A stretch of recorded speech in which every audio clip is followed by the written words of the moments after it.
أعوذ بالله من الشيطان الرجيم. بسم الله الرحمن الرحيم. ولما جاء عيسى بالبينات قال قد جئتكم بالحكمة ولأبين لكم بعض الذي تختلفون فيه فاتقوا الله وأطيعون إن الله هو ربي وربكم فاعبدوه هذا صراط مستقيم. فاختلف الأحزاب من بينهم فويل للذين ظلموا من عذاب يوم أليم. هل ينظرون إلا الساعة أن تأتيهم بغتة وهم لا يشعرون. الأخلاء يومئذ بعضهم لبعض عدو إلا المتقين. صدق اللہ العظیم. یہ سورہ زخرف کی آیت نمبر 63 سے آیت نمبر 67 تک 5 آیتیں آپ حضرات کے سامنے تلاوت کی گئی. گزشتہ کل کے درس میں تذکرہ گزرا حضرت عیسیٰ علیہ السلام کا، اور چونکہ ان کی ذات کو لے کر مشرکین مکہ نے ایک بے مقصد سا اعتراض کیا تھا، اور پھر اللہ پاک نے ان کے اس اعتراض کا جواب بھی دیا، اور ان کی ذات کو اللہ تعالیٰ نے فرمایا وَإِنَّهُ لَعِلْمٌ لِلسَّاعَةِ، کہ حضرت عیسیٰ علیہ السلام کا وجود تو قیامت کی ایک نشانی، اس لیے کہ وہ قیامت سے پہلے آسمان سے زمین پر دنیا میں تشریف لائیں گے، وہ ایک نشانی ہے. تو چونکہ ان کا تذکرہ گزرا تو آج کی ان آیات میں اللہ پاک نے کچھ احوال ان کے اور جو ان کی امت تھی بنی اسرائیل ان کے بھی ذکر فرمائے. ان آیات کا ترجمہ ہے وَلَمَّا جَاءَ عِيسَى بِالْبَيِّنَاتِ، اور جب عیسیٰ علیہ السلام تشریف لائے واضح نشانیاں لے کر، قَالَ قَدْ جِئْتُكُمْ بِالْحِكْمَةِ، تو انہوں نے کہا میں تمہارے پاس آیا ہوں حکمت والی باتیں لے کر. وَلِأُبَيِّنَ لَكُمْ بَعْضَ الَّذِي تَخْتَلِفُونَ فِيهِ، اور میں تمہارے پاس اس لیے آیا ہوں تاکہ فَاخْتَلَفَ الْأَحْزَابُ مِنْ بَيْنِهِمْ، پھر گروہوں نے جماعتوں نے آپس میں اختلاف کر دیا. فَوَيْلٌ لِلَّذِينَ ظَلَمُوا مِنْ عَذَابِ يَوْمٍ أَلِيمٍ، ہلاکت ہے ان ظالموں کے لیے اس دردناک دن کے عذاب سے. حضرت عیسیٰ علیہ السلام اور آپ علیہ السلام کے مابین کوئی پیغمبر نہیں ہے، اس بیچ میں کوئی نبی نہیں آیا.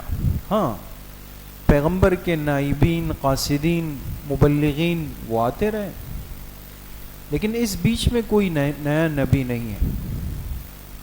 اور تقریباً 600 یا 700 سال تک یہ سلسلہ اسی طرح رہا. درمیان میں جس کو زمانہ فترت کہتے ہیں، ایک ایسا وقفہ جس میں کائنات میں کوئی نبی موجود نہیں تھا اس دنیا میں. تو عیسیٰ علیہ السلام کی بعثت بھی بنی اسرائیل میں، اور قرآن کریم کے مختلف مقامات پر آپ احباب نے بنی اسرائیل کا تذکرہ سنا ہے. ان پر اللہ پاک کی دینی، دنیاوی، روحانی ہر اعتبار کی نعمتوں کی بارشیں ہوئی ہیں. ان کو اللہ نے نوازا ہے، لیکن ان کے مزاج میں کمزوری، کم ہمتی، ضد، عناد، یہ چیزیں حد سے زیادہ تھیں. چھوٹی چھوٹی بات پر اپنے پیغمبر کو طعنہ دینے کے لیے تیار ہو جاتے. تو ایک مسئلہ یہ تھا کہ انہوں نے آپس میں کچھ باتوں پر اختلاف پیدا کیا. بات سمجھیے گا دوستو، اختلاف کس چیز میں پیدا کیا؟ دیکھیں، ایک ہوتا ہے وہ اختلاف جس کی بنیاد پر انسان ملت سے الگ ہو جاتا ہے. آپ نے سنا ہوگا ہمیں کہا جاتا ہے ملت ابراہیمی یا ملت اسلامی. ملت سے الگ ہونے کے لیے جو اختلاف ہوتا ہے وہ اصولی ہوتا ہے، عقیدے کا. لیکن ایک اختلاف وہ ہوتا ہے جو فروعی ہوتا ہے. فروعی اختلاف وہ مسائل میں. امت کو نقصان اس وقت پہنچتا ہے کہ جب امت کے اندر اصولی اختلاف پیدا ہونے لگ جائے. فروعی اختلاف ہر زمانے میں ہوتے ہیں. فروعی اختلاف سے کبھی امت کو نقصان نہیں پہنچتا سوائے اس کے کہ فروعی اختلاف کو اس حد تک انسان لے جائے جیسے اصولی اختلاف. آپ احباب جانتے ہیں ہم یہاں نماز پڑھتے ہیں پاکستان، ہندوستان، بنگلہ دیش میں، تو عموماً جو ہمارا بڑا طبقہ ہے وہ فقہ حنفی کی اتباع کرتا ہے، فالو کرتا ہے. لیکن یہی احباب اگر حرمین چلے جائیں، اللہ سب کو حاضری نصیب فرمائے، تو اب جتنے احباب حج سے آ رہے ہیں آپ ان سے پوچھیں، ان سے ملاقات کریں، وہ آپ کو کہیں گے کہ وہاں زور سے آمین کہا جاتا. وہ آپ سے کہیں گے کہ بھئی رفع الیدین ہوتا تھا، سب چیزیں. لیکن مجال ہے کہ کبھی آپ نے سنا ہو کہ مسجد حرام میں لڑائی ہو گئی، ایک دوسرے کا گریبان پکڑ لیا کہ جی آپ نے زور سے آمین کیوں کہی؟ کبھی سنا ہے دوست؟ یا مسجد نبوی شریف میں لڑائی ہوئی اس بات پر کہ جی آپ نے رفع الیدین کیوں کیا یا کیوں نہیں کیا؟ ایسا نہیں. نماز جنازہ کو جب ختم کرتے ہیں تو وہ حضرات ایک طرف سلام پھیرتے ہیں، ایسا ہی ہے نا؟ اور ہم نماز جنازہ میں کتنے سلام پھیرتے ہیں؟ 2 سلام پھیرتے. کوئی لڑائی نہیں ہوئی اس میں، اس لیے کہ یہ فروعی اختلاف ہے.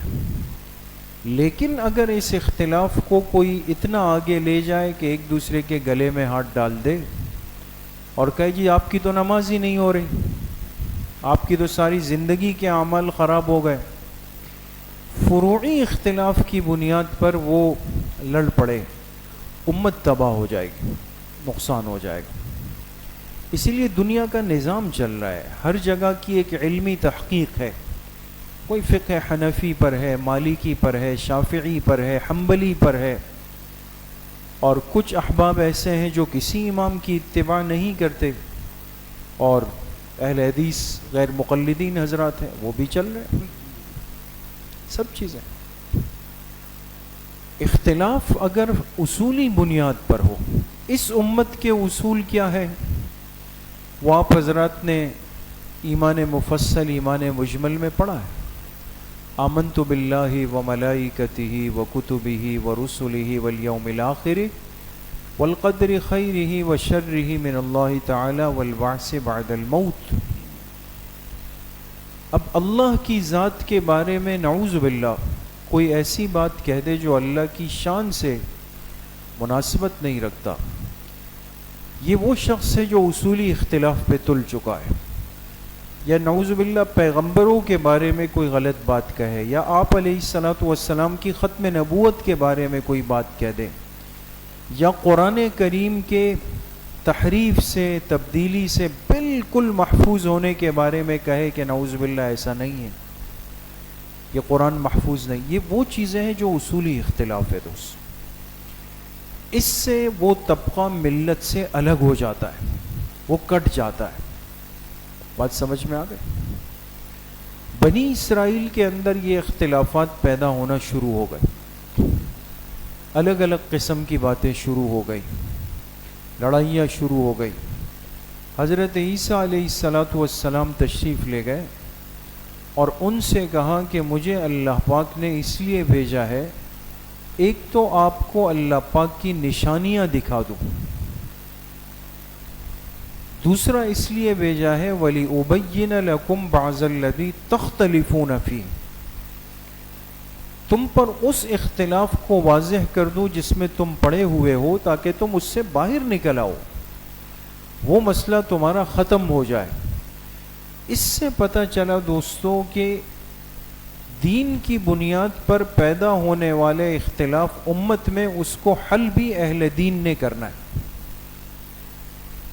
یہ نہیں ہو سکتا کہ معاملہ دینی اختلاف کا ہو اور اس کو حل ایک دنیا دار بندہ کر رہا ہو، وہ نہیں۔ مارکیٹ میں، تجارت میں، کاروبار میں کوئی مسئلہ ہو جائے، وہ تاجر حضرات حل کریں گے، وہ اس فن کے ماہر ہیں۔ ہر چیز کی سمجھ بوجھ ہوتی ہے۔ ہمارے ملک میں ایک دن یا 2 دن پہلے اس سال کا بجٹ پیش ہوا، ایسا ہی ہے نا، پورے سال کا بجٹ آیا۔ اب بجٹ کا 100% تعلق جو ہے وہ اقتصادیات اور معاشیات کے ساتھ، جو اس چیز کے اندر مہارت رکھتا ہے۔ تو اگر انسان اس بجٹ کے مسئلے کو حل کرنے کے لیے کسی عام بندے سے سوال کرے جو اپنی محنت مزدوری کر رہا ہے کہ بھئی آپ کیا فرمائیں گے اس بارے میں، تو وہ بیچارہ کیا فرمائے گا؟ تو کچھ بھی نہیں فرما سکتا ہو۔ تو امت کے دینی اختلاف کو حل کرنے کے لیے اہل علم، اہل دین، اللہ پاک نے ان کو بنیاد بنایا ہوا ہوتا۔ ایک بات۔ دوسری بات یہ ہے کہ جب پیغمبر کی بات کو نہ مانا جائے یا بڑوں کی بات کو انسان نہ مانے، ضد پہ اتر آئے، یہ میں نہیں مانتا ہوں، تو اللہ پاک فرماتے ہیں کہ یہ طبقہ صرف قیامت کا انتظار کر رہا ہے، قیامت کی پکڑ کا۔ ان تأتیہم بغتۃ وہم لا یشعرون، اور ان کی پکڑ اچانک آئے گی، اس دن ان کو کچھ بھی نہیں پتہ چلے گا کہ ہمارے ساتھ ہوا کیا ہو، اللہ کی پکڑ آ جائے گی۔ اس لیے میرے عزیزوں، دوستوں، بزرگوں، اگر کوئی ایسی ترتیب یا تکلیف پیدا ہو جائے جس سے انسان کو دین کے مسائل میں، احکامات میں تشویش ہو، اس کو اپنی زندگی میں سمجھنے کی اور حل کرنے کی کوشش کرے، اس کو اپنے ساتھ لے کر دنیا سے نہ جائے کہ قبر میں اسی طرح اس کیفیت کے ساتھ چلا جائے، پھر تو وہاں سوال جواب ہوگا کہ بھئی کیا کیا آپ نے۔ تیسری بات یہ ہے کہ اللہ پاک نے فرمایا کہ دنیا کی بہت ساری دوستیاں قیامت کے دن دشمنی ہوگی، ہاں وہ دوستی جو تقوی کی بنیاد پر ہو۔ اب یہ چونکہ بڑی اہم بات ہے، انسان دنیا میں آپس میں مل جل کر رہتا ہے، ایک مجلس کے ساتھ، ایک گیدرنگ کے ساتھ، دوستوں کے ساتھ زندگی گزارتا ہے، اور اسی میں زندگی کا حسن بھی ہے، زندگی کا لطف بھی ہے۔ لیکن دوست 2 طرح کے ہوتے ہیں۔ ایک وہ دوست ہوتے ہیں کہ جو نام کے تو دوست ہیں لیکن حقیقت کے دشمن ہیں، اس لیے کہ وہ آپ کو غلط راستہ دکھا رہے ہوتے ہیں۔ اس لیے علامہ ابن کثیر رحمۃ اللہ علیہ نے روایت نقل کی حضرت علی رضی اللہ عنہ سے، اور بڑی عجیب روایت ہے کہ حضرت علی رضی اللہ عنہ فرماتے ہیں کہ 2 دوست مومن تھے اور 2 دوست کافر تھے۔ ایک مومن دوست کا انتقال ہو گیا، دنیا سے چلا گیا، اس کا دوسرا جو مومن دوست تھا وہ دنیا میں رہ گیا، ایک زندہ ہے، ایک چلا گیا۔ زندگی ان کی دونوں کی پاک صاف تھی۔ جو دنیا سے گیا، قبر میں تو اللہ کی نعمتوں کی بارش تھی، سب چیزیں شروع ہو گئی، لیکن دیکھیں دوستی ایمان کی بنیاد پر تھی نا۔ اس مومن دوست کو اپنا دنیا والا مومن دوست وہاں بھی یاد آیا، تو فرمایا کہ وہ اللہ پاک سے عرض کرتا ہے، کون سا دوست؟ جی، جو دنیا سے جا چکا ہے، وہ قبر والا۔ وہ اپنی نعمتیں دیکھ کر اللہ پاک سے عرض کرتا ہے، کہتا ہے، اے اللہ، یہ جو نعمتیں آپ نے آج مجھے دی ہے، اس راستے کی رہنمائی کرنے والا میرا دوست ابھی دنیا میں ہے، اس نے مجھے سمجھایا صحیح اور غلط، اور میں نے اس کی بات مان لی، آج اتنی نعمتیں میرے پاس ہیں، تو اے اللہ ایسا نہ ہو کہ وہ تو دنیا میں ہے، کہیں وہ ہدایت سے محروم نہ ہو جائے، غلط راستے پہ نہ چلا جائے، وہ اسی ایمان کے ساتھ آ جائے اور ہم یہاں بھی آپس میں مل جائیں۔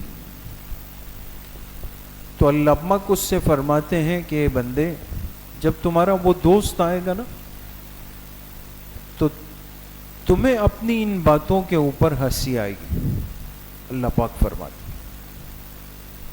کچھ عرصے کے بعد پھر وہ دوسرے مومن دوست کا انتقال ہو جاتا، اور جب وہ آتا ہے تو وہ تو چونکہ خود نیک بھی تھا اور اس پہلے والے کے لیے بھی سبب بنا تھا، تو اس کی جنت اس سے بڑی، دونوں کی روحیں آپس میں ملتی ہیں اور ایک دوسرے سے مل کر بڑی خوش ہو جاتی۔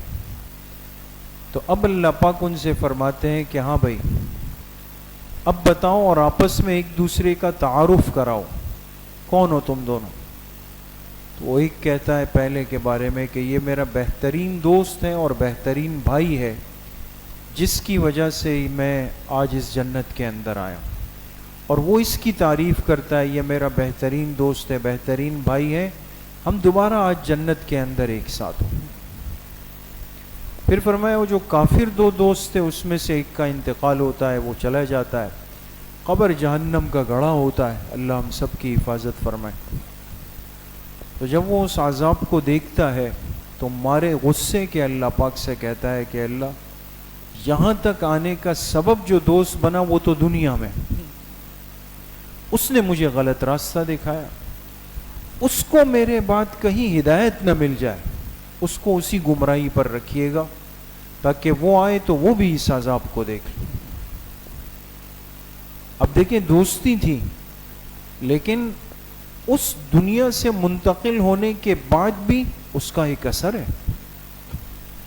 تو اللہ پاک فرماتے ہیں کہ تم صبر کرو، اس کو آنے دو، پھر میں تم سے پوچھوں۔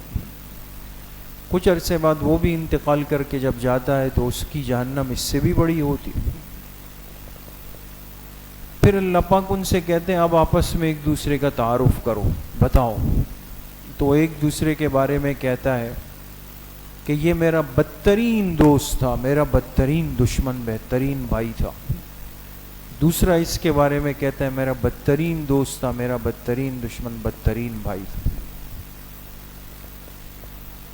پتہ کیا چلا دوستو کہ صرف دنیا کی اس دوستی کو یہ سمجھ کر اختیار کرنا یا چھوڑنا نہیں چاہیے کہ انسان کہے یہ دنیا کے معاملات، یہ چیز آخرت تک جائے گی،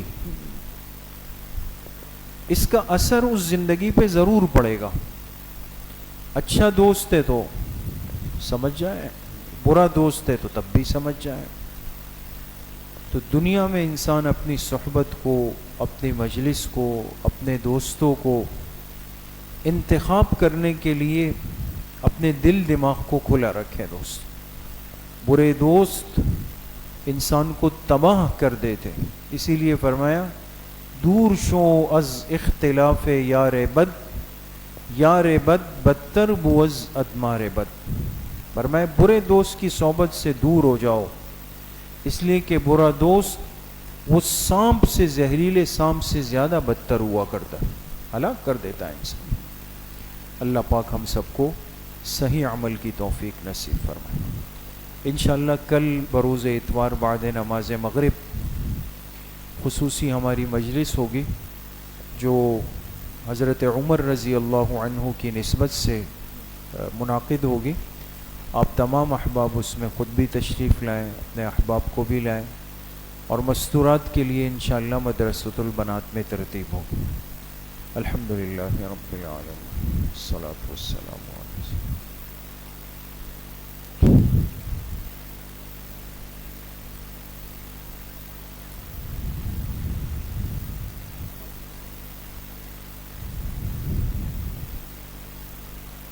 وصلی اللہ وسلم علی نبینا محمد وآلہ واصحابہ اجمعین۔